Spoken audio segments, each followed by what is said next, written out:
GMA Christmas Station ID is out and I'm here to watch it for the first time. I'm very excited. Let's go. Ooh. Diretso. Walang intro.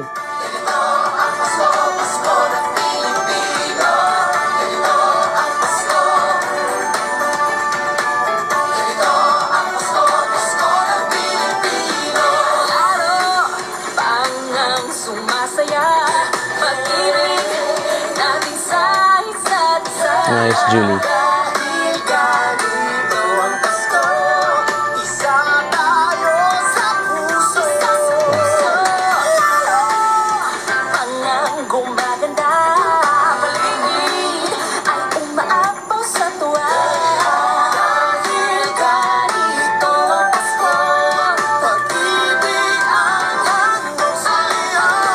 Wow.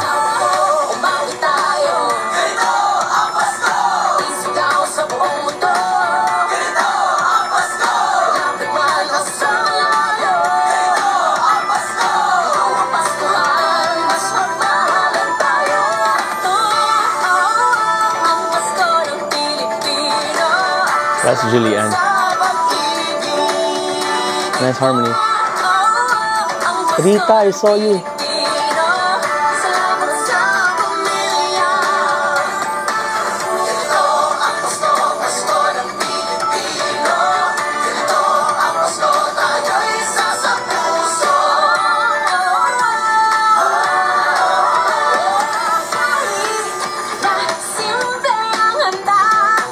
Thea?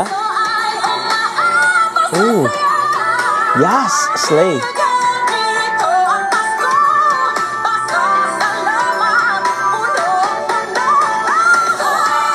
Grabe yung vocals.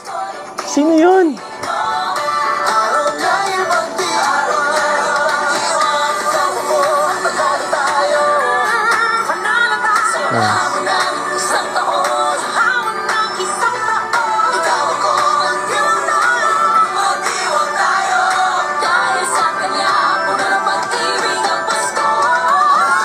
Wow.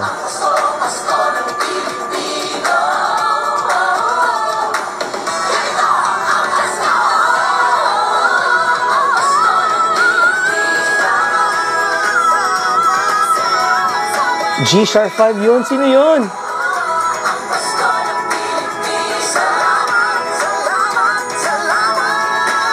Ang ganda ng song.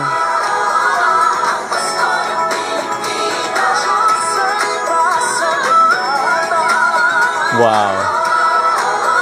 Grabe yung vocals dito.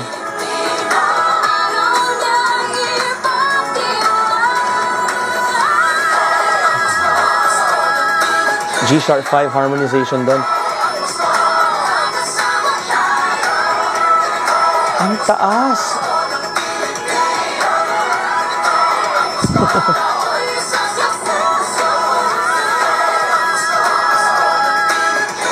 Umuulan ng G-sharp 5, guys.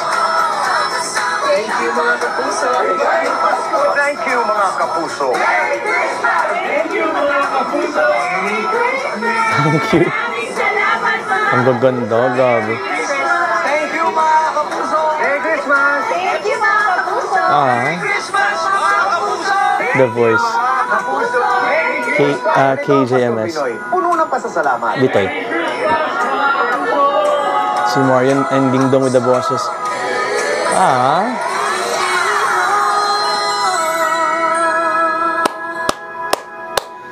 I like it. Vocally challenging yung song, at the same time maganda yung melody, and ang ganda ng mga shots dito. They're just very happy sa video. Yun naman talaga ang kailangan sa isang Christmas Station ID, na talagang project nila yung happiness ng Christmas through their smiles and their laughters and yung masayang atmosphere dun sa set. Maraming salamat sa mga nagtag sa akin dito. I so enjoyed it, and I would just want to watch din sana yung nagre-record lang yung mga artists, yung mga singers ng song na to. Kasi grabe, this year, hindi nagpatalo sila from last year's Station ID. Nakakalito lang kasi minsan, hindi ko alam yung ibang singers kasi kaya nilang baguhin yung boses depende sa song. So, I just wanted to be sure kung sino mang kumanta sa mga parts na talagang mahihirap. And of course, kung sino yung kasali sa pagkanta ng song na to. Maraming salamat guys, and see you again next time. Bye! Hintay ako sa iyong pagbalik. Ayokong ikaw